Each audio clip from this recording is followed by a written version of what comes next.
Yo guys! Magandang araw, magandang gabi mga kalingap. Siyempre, at muli, magbabalik na naman si Papa Shider. Eto na naman tayo guys, no? Mainit-init na naman to guys. At nakakapasong issue na naman to guys. Totoo kaya itong nabalitaan natin? Totoo kaya itong issue na to? Na nahuli na daw at natukoy na daw ang kung sino ang dalawang mastermind dito sa kaguluhan ng kalingap na to? Aba, malalaman natin dito guys sa ating papanoorin guys kung sino talaga ang tunay na may kasalanan, ang tunay na nagpalaganap ng lagim dito sa kalingap.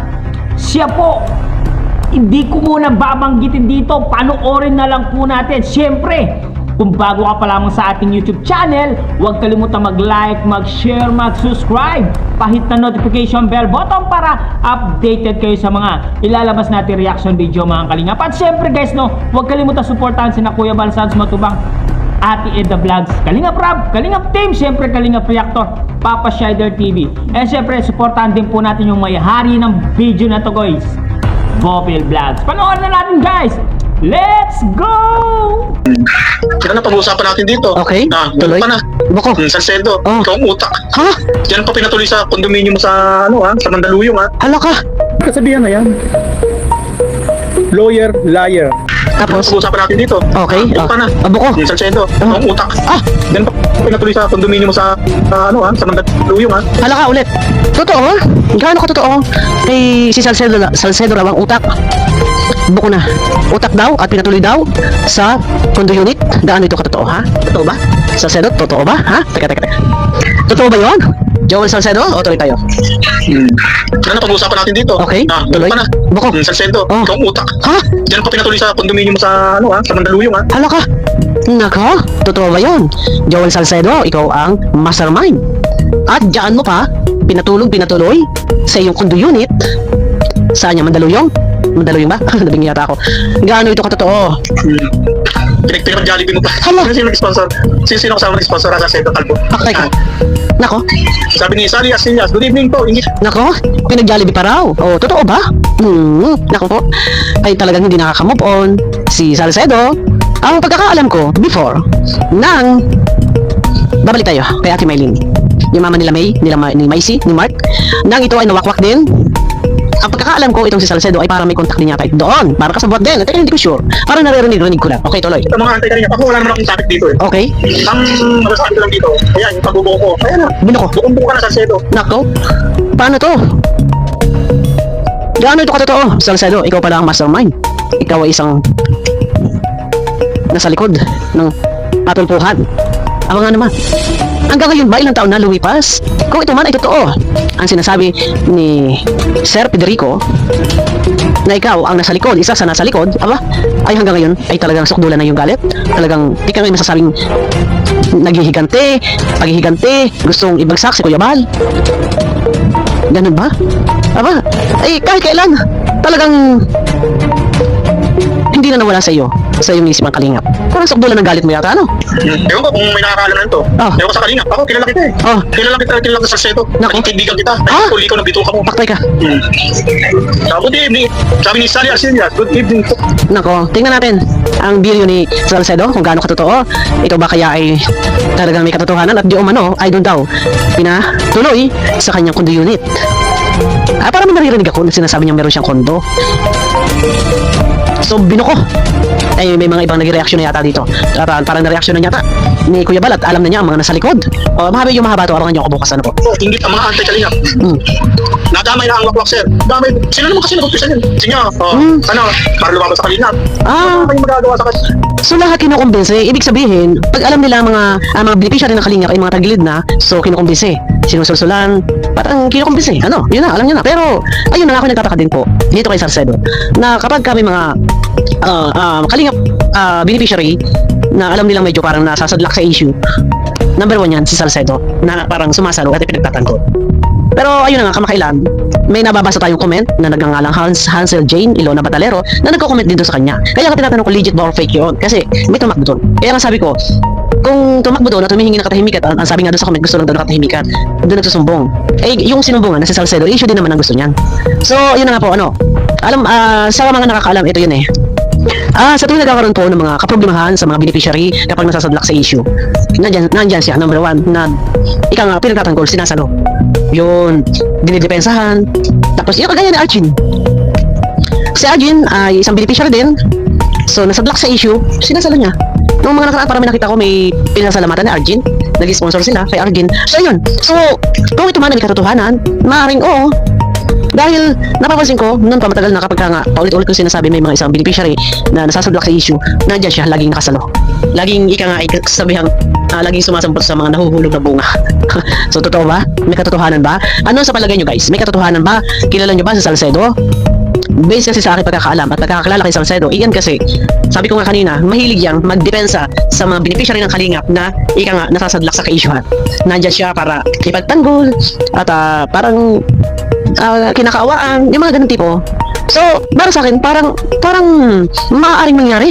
O, tuloy pa, kaunti pa. Kaya nga, lalong sisikat ang kalingap sa pinagagawa niyo. Sikat, sumikat ng bonggang-bongga. Sikat na nga. Kaya mas lalo kang sumikat. Isipin nyo ha, pati yung mga reactor na sa politics, pumasok na rin. Kumbaga, ika nga, isumawsaw na rin sa mga ka-issuehan ito. So, sikat, hindi talaga sikat ang kalingap sa buong mundo. O, tuloy. Kala nyo, kayo pabagsakin ng kalingap. Natulad ang tao natin nun. Tama tayo sa nagplano nun. Ayun! So, din pala pinala na iplano. Na-plano nyo na, magkakasama kayo na nagplano. Kasi dati, si Sir Federico, kalyado nila. Kasama ka pala, nagplano kayo na ipabagsak ang kalingap. Pakatay ka. Kaso puro kayo daldan. Sabi kayo kung daldalan, gusto ko aksyon. Kayo, puro kayo daldan. Puro kayo kaudasan. Ay. Nadali ba ang kalingap? Nadali ba natin? Hindi. Ay, naku, ito na. So, malinaw, maliwanag, na yan pala talaga ay planado na ibagsak ang kalingap. Pinagplanuhan na pala nila. Noong time na si Sir Federico ay nandun sa baluarte nila, Salcedo. Ay, grabe! Hindi pa rin nakakamove-on. Itong si Salcedo. Ang tindi ng galit nito, no? Sa mga yun ako, wala eh. Hanggang forma lang kayo, hanggang sa umpisa lang kayo. Yung kay pagwakwak mo yung inumpisa nyo ngayon, matututol pa kayo. Hanggang umpisa lang naman kayo. Okay. Wala naman kayo mabinatbat. Okay. Kaya umayiwag sa inyo. Ito nga, ang pagkakaalam ko rin po, parang nung panahon na kay Maylene, ang pagkakaalam ko, parang si Salcedo, nandun din sa mga usapin iyon. So, ano nangyari kay Maylene? Wala na. Iniwanan. Wala na. Kasi nga hindi na viral. O, diba? Kasi, ang nangyari din nun, wala. Nagpasakop. Ang lahat ng mga umalis sa kalingap, mga nawawakwak, wala na. Para iniwanan ng mga sponsor. Wala na. Okay? Puro umpisa lang kayo. Puro kayo pasimula. Nako. Dito ka nakihirap yan. Nako, binulgar na. Ito na, bulgar na to. Pala. Binulgar na. Hilo sa mata ko eh. So, sa madaling salita, Anong nangyari sa'yo ngayon? eto, sa madaling salita, ito ay, kumbaga parang, Ano? kasi before kasi kalyado nila, si Sir Federico. Kalaban talaga siya ng kalingap. Kaya lang nangyari, si Sir Federico kumalas, pumasok sa kalingap, maging kalaban nila. So, alam niya yung galaw sa loob, na plano, na ibagsak ang kalingap, nag-uusap-usap, may mga group chat eh. Kaya pasensya na kayo, may dito, nanay ako eh. Okay. Ano? Ha? Di ba makabubuan? Parang gusto sila ng kalingap, no? Hindi makamubon. Noon pa naman talaga yan, hindi ako magtataka kung ito man ay kasabuatan dito, isa sa mastermind o kasama siya sa mga plano, maaaring yes. Dahil noon pa man talaga, sukdulan yung galit siya sa kalingap. O diba natukoy kung sino ang nasa likod ng kaguluhan nito sa kalingap? Aba, syempre kasama yan sina Dr. Love dyan. Hindi naman pwedeng si Biancy lang ang magdesisyon dyan. Kasama si Dr. Love dyan. Siyempre, bago kausapin ng pamilya, itong si Salcedo, siyempre kakausapin yan ni Salcedo si Dr. Love. Siyempre, siya yung dito, siya yung master of the century. Itong si Dr. Love. Hindi pwedeng wala dito si Dr. Love. Kasama si Dr. Love dyan. Kahit naman siguro pagbabalik-balik na rin natin ang sitwasyon na to, si Dr. Love kasama dyan. Salcedo, Dr. Love, mga anti-kalingap na yan. Ang Team Guapa, mga anti-kalingap na yan. Nag-ano na yan, nagbabalat kayo na lang yan. Ang tawag dyan sa mga Team Guapa ay ulupong. Ulupong at aas ng kalingap. Oo, sila, Team Guapa sila, pero aas sila ng kalingap. Tingnan nyo naman mga pagmumukha ng Team Guapa, puro kontrabida yung mga pagmumukha nila. Tingnan nyo naman, di ba? Wala ka naman mapili na bida sa kanila, puro kontra yung nila, mga kilos nila, mga pagmumukha nila, puro kontrabida ba, di ba? Di ba? O ngayon, hulin-huli na kung sino yung mga mastermind dito. O, Kuya Bal, aksyonan mo na to, Kuya Bal, ha? Gawin mo na ang gusto mong gawin para matauhan ang mga nanira sa'yo, ang pagkatao mo. Talagang sinira nila yung pagkatao mo. Talagang pinatulpo ka talaga, no? At pinapa-MBA ka pa at siyempre, Jessica Soho pa, di ba? O, aksyonan mo na to, Kuya Bal. I-ano mo na, i-complain mo na, ipa-blatter mo na sila, no? Para ano, magkaalaman na dito sa social media, no? Ipa-blatter na natin. Tama ang sinabi ni Bopil Vlogs dito. Agree ako sa mga sinabi niya. Pero sigurado guys, may kinalaman din itong si Mang Iking.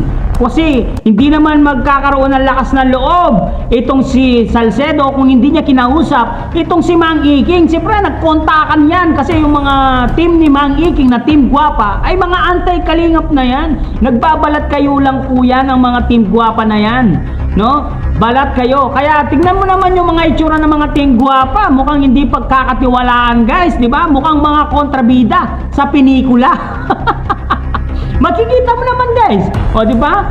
Kaya nga nagsanib puwersa na ang mga anti-kalingap kasama na yung mga Team Guwapa na to para ipatulpo itong si Kuya Bal Santos Matubang. Ngayon malinaw na malinaw, oh, kitang-kita yon. Dati si Padrico kasama sa ano yan, anti-kalingap yan. Pero bumaligtad siya kasi nakikita niya yung tunay na nangyayari sa kalingap. Di ba? Kaya nga bumaligtad itong si Federico kasi nakikita niya mali yung ginagawa ng mga anti-kalingap na yan. Kaya itong si Federico ay pumunta sa tamang landas, ang tamang daan, Federico. Kaya Federico, ipagpatuloy mo lang yan ang hangarin mo sa kalingap. Kasi maganda yung hangarin ng kalingap, pagpatuloy mo lang yan. Ang mga naninira ay, sa mga naninira dyan sa kalingap, ma-achieve namin yung tagumpay, no, sa paninira ng kalingap. Nakikita namin ang lahat ng nito. Iniimbestigahan namin lahat ng ito para malaman natin ang tunay na katotohanan, no? Hindi naman magagawa ni Biancy Jane Batalero na magpatulpo at magreklamo kung walang nasa likod nito, di ba? Hindi na kasi di ba nung isang araw umiyak pa si Biancy, mukhang hindi niya kayang magpatulpo or magpa-NBI kasi nga nakokonsensya din yung bata. Yun, ginamit niya yung bata para lang sirain ng kalingap. Sinong kawawa? Sinong binabatikos ngayon? Si Biancy, di ba? Siya lagi, sa kanya nakapukol ang lahat ng atensyon ng tao. Apektado pa yung pag-aaral ni Biancy dahil sa inyo. Dahil ginamit nyo yung bata. Napakawalang iya ninyo. Mga walang utang na loob, walang iya. Sobrang walang iya kayo. Grabe talaga, sobrang kawawa. Ako ako kay Biancy Jane Batalero, no? Dati hindi naman ganyan yung bata. Simula nung nagkaroon ng issue na yan, sinusutan nyo yung bata para labanan ng kalingap. Di ba? Ganyan yung mga ugali ng mga anti-kalingap. Pati si Medit nga, mini-message. Diba? Sinasali nyo pa sa anti-kalingap. O, anong ginawa ni Medit? Hindi siya nagpasulsul sa inyo kasi may utak itong si Medit. Diba? May pusong kalingap itong si Medit. Kaya hindi kayo sinunod. Kaya tinanggal nyo sa GC itong si Medit. Mga ulupong kayo. Ang kakapal ng mga pagmumukha nyo. Puro kayo kontrabida. Kumbaga sa pelikula, kontrabida kayo. Lalo na yung mga Team Guwapa na yan, aray ko. Tingnan nyo naman, mukha kayong kontrabida sa pelikula. Guys, anong masasabi nyo guys? Sila ba talaga ang mastermind nito? Si Dr. Love or si Mang Iking o si Salcedo? Comment down below guys at babasahin natin lahat yan. Siyempre guys, hanggang dito na lang muna ang ating reaction video for today's mga kalingap. Siyempre, kung bago ka pa lamang sa ating YouTube channel, huwag kalimutan mag-like, mag-share, mag-subscribe. Pahit na notification bell button para updated kayo sa mga ilalabas natin reaction video mga kalingap. At siyempre guys, huwag kalimutan supportahan si Kuya Bal Santos Matubang, Ate Eda Vlogs, Kalingap Rob, Kalingap Team, siyempre Kalingap Reactor, Papa Shadow TV. Hanggang dito na lang guys, maraming salamat. Sabi ko na nga sa inyo, lalabas din ang katotohanan. Bye-bye!